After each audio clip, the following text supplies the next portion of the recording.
Halo, selamat pagi adik-adik. Sebelum kita memulai ibadah kita pada pagi hari ini, mari kita berdoa terlebih dahulu. Tuhan, terima kasih atas berkat-Mu hari ini. Kini kami akan mempersiapkan diri untuk memuji, membesarkan nama Tuhan dan juga mau mendengarkan firman Tuhan.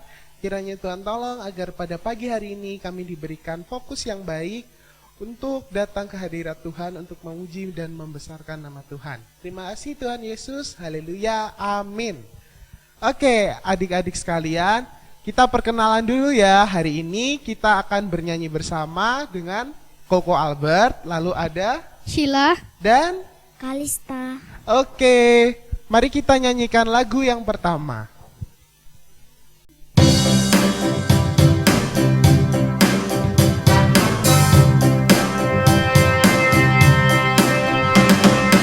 Cuip cuip cuip cuip pam pam pam. Sha-la-la-la-la-la. Cuip cuip cuip cuip pam pam pam. Sha-la-la-la-la-la-la-la. Hey la-la-la-la-la. Hey la-la-la-la-la. Hey la-la-la-la-la.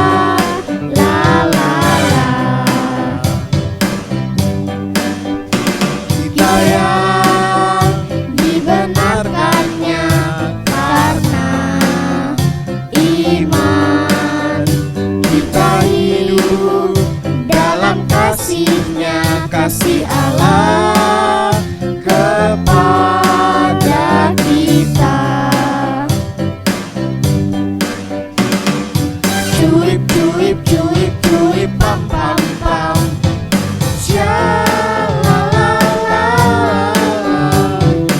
Cuip cuip cuip cuip pam pam pam.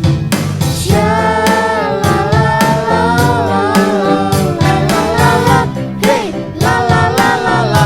Hey la la la la la. Hey la la la la la. La la la.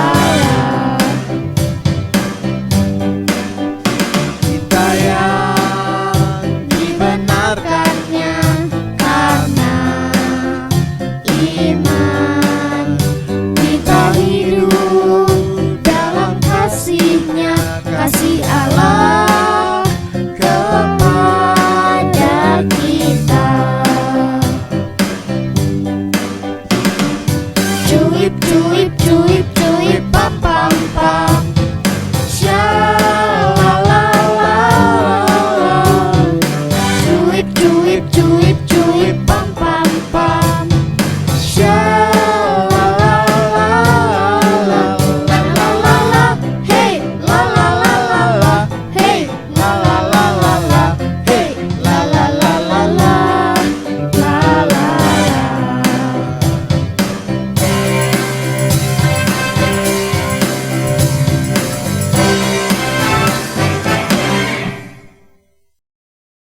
Oke adik-adik sekalian, sebentar lagi kita akan mendengarkan firman Tuhan. Namun sebelumnya kita akan memberikan persembahan terlebih dahulu dan kita akan menyanyikan I Will Sing for Jesus.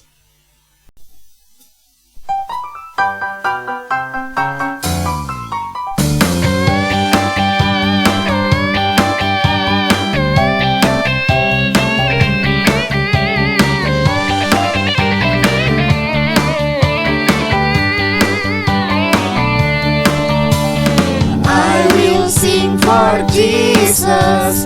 Aku memuji Tuhanku. I will worship Jesus. Aku menyembah Tuhanku. Pujian yang sungguh ku nyanyikan dengan hati bersyukur. Pastilah sangat besar kuasa-Nya. Untukmu Tuhan kekuatanku. Untukmu Tuhan pujian dan sembah.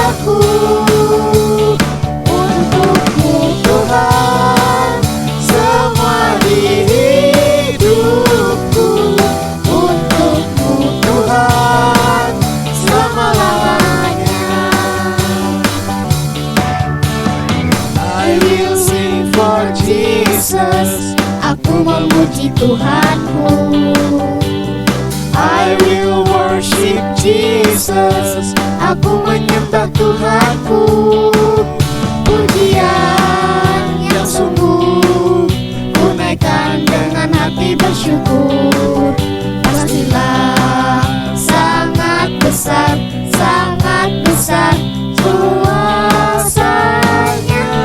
Untukmu Tuhan kekuatanku. Untukmu Tuhan pujian dan sembahku.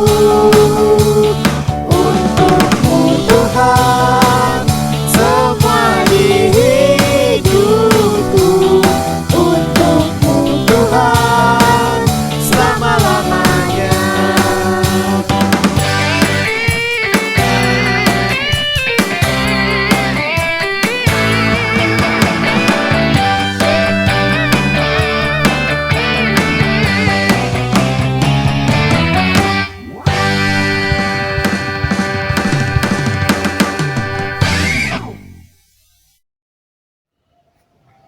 Hai, kita berjumpa lagi pada minggu pagi ini. Adik-adik, tadi kita sudah sama-sama memuji Tuhan. Dan saat ini mari kita persiapkan hati kita. Kita mau mendengar firman Tuhan. Dan sebelumnya mari kita berdoa. Tuhan Yesus yang baik, kami bersyukur Tuhan terus menyertai dan memelihara hidup kami sampai saat ini. Tuhan, kami mau mendengar firman-Mu pagi hari ini. Tuhan jamah hati kami sehingga kami boleh mengerti dan memahami firman Tuhan dengan baik. Terima kasih Tuhan, dalam nama Tuhan Yesus kami berdoa. Amin. Adik-adik, pagi hari ini kita akan belajar firman Tuhan dari Kitab Keluaran mulai pasal 25 sampai 40. Nanti adik-adik bisa baca di rumah ya. Di sini Allah memerintahkan bangsa Israel untuk membangun kemah suci. Untuk apa kemah suci dibangun? Kemah suci dibangun sebagai bukti kehadiran Allah di tengah-tengah bangsa Israel. Sehingga Allah bisa menemui umatnya di dalam kemah suci ini ketika mereka datang menyembah Dia di kemah suci. Ada dua hal yang Tuhan perintahkan sebelum mereka membangunnya. Yang kesatu adalah mereka boleh mengerjakan kemah suci ini selama 6 hari. Tetapi pada hari yang ketujuh mereka harus berhenti, beristirahat. Itulah hari Sabat bagi Tuhan. Jika ada yang melanggar, hukumannya adalah hukuman mati.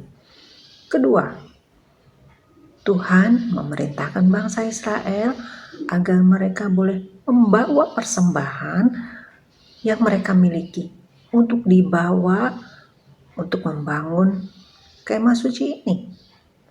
Apa saja barang-barang yang diperlukan dan dibawa oleh mereka, yaitu ada emas, perak, tembaga, kain lenan halus yang berwarna merah, ungu, lalu ada juga kulit kambing, kulit lumba-lumba.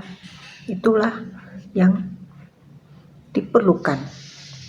Kulit domba jantan yang diwarnai merah, lalu ada kayu penaga dan sebagainya. Dan bangsa Israel membawa semua persembahan itu dengan penuh sukacita. Mereka ingin membangun kemah suci yang indah dan mereka memberikan persembahan yang luar biasa, yang bagus yang mereka miliki untuk pembangunan kemah suci ini. Dan mereka mulai membangun kemah suci ini. Lalu setelah kemah suci ini dibangun dengan beberapa ruangan, yaitu ada ruangan Maha Kudus dan ruang kudus. Di dalam ruang Maha Kudus terdapat satu benda, yaitu tabut perjanjian. Di dalam tabut perjanjian ini berisi 2 loh batu perintah Allah, lalu ada mana dan tongkat Harun. Dan kemudian di dalam ruang kudus ditempatkan meja roti sajian, kandil, dan juga mezbah pembakaran ukupan. Kemudian di pelatarannya dikelilingi oleh layar dari kain lenan halus. Dan di pelataran ini terdapat mezbah korban bakaran dan bejana pembasuhan seperti gambar di samping ya. Lalu setelah pembangunan kemah suci ini selesai, Musa mengurapi semua perabotnya dengan minyak harum sebagai bukti bahwa barang-barang ini sudah kudus, sudah suci, dan boleh dipakai untuk penyembahan kepada Tuhan.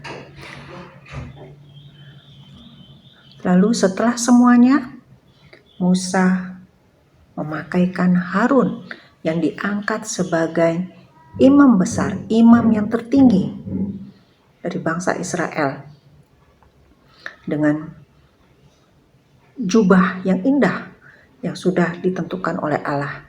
Adik-adik bisa lihat gambar di samping ya. Dan ketika semua selesai, Tuhan Allah begitu senang karena kemah suci sudah dikerjakan oleh bangsa Israel seperti yang Tuhan perintahkan. Dan ada awan kemuliaan Allah di atas tabut perjanjian. Adik-adik, di pelataran terdapat mezbah korban bakaran dan bejana pembasuhan. Bejana pembasuhan ini biasa digunakan oleh imam untuk membasuh kaki dan tangan mereka sebelum masuk ke kemah. Dan ada satu hal yang mereka lakukan, bangsa Israel. Ketika mereka berbuat dosa, mereka datang membawa domba untuk menjadi pengganti korban atas dosa-dosa mereka. Mereka bawa, serahkan ke imam. Sebelum diserahkan, mereka tumpang tangan ke domba itu, lalu mereka mengakui dosa-dosa mereka. Kemudian imam mempersembahkannya kepada Tuhan sebagai penebus salah.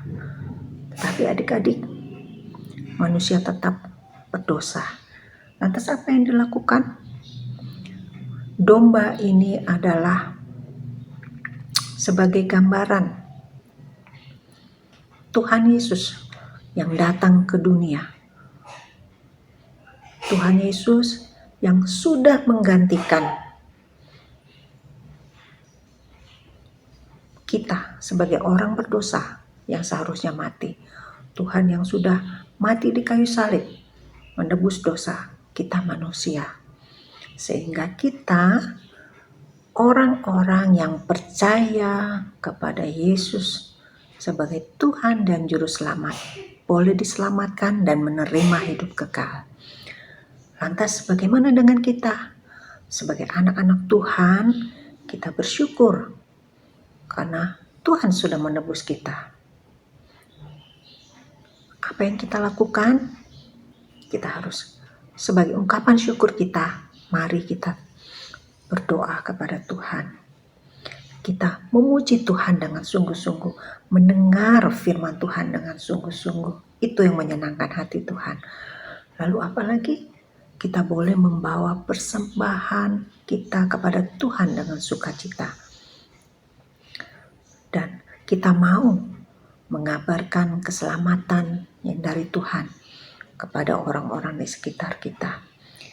Biarlah firman Tuhan pagi hari ini boleh menguatkan kita kembali, memberi semangat kita sebagai anak-anak Tuhan agar boleh melakukan yang terbaik bagi Tuhan. Mari kita berdoa. Tuhan Yesus, seperti domba yang dikorbankan bangsa Israel untuk menebus salah, itulah yang Engkau lakukan bagi kami ya Tuhan. Terima kasih untuk kasih-Mu yang luar biasa bagi kami, sehingga Engkau rela mati di kayu salib untuk menebus dosa kami ya Tuhan. Terima kasih Tuhan, karena Engkau adalah Allah yang hidup, Allah yang telah bangkit dan bertahta di surga. Biarlah kami anak-anak-Mu boleh selalu hidup menyenangkan hati Tuhan dan memuliakan nama Tuhan. Terima kasih Tuhan Yesus, di dalam nama Tuhan Yesus kami berdoa. Amin. Dan sebagai ayat hafalannya hari ini yaitu di dalam Yohanes 14 ayat 6. Kata Yesus kepadanya, "Akulah jalan dan kebenaran dan hidup. Tidak ada seorang pun yang datang kepada Bapa kalau tidak melalui Aku." Adik-adik, biarlah engkau dan Lose menjadi anak-anak Tuhan yang membanggakan, menyenangkan hati Tuhan. Semangat selalu, jaga kesehatan, dan terus hidup menjadi berkat bagi orang lain. Sampai jumpa minggu depan. Tuhan Yesus memberkati.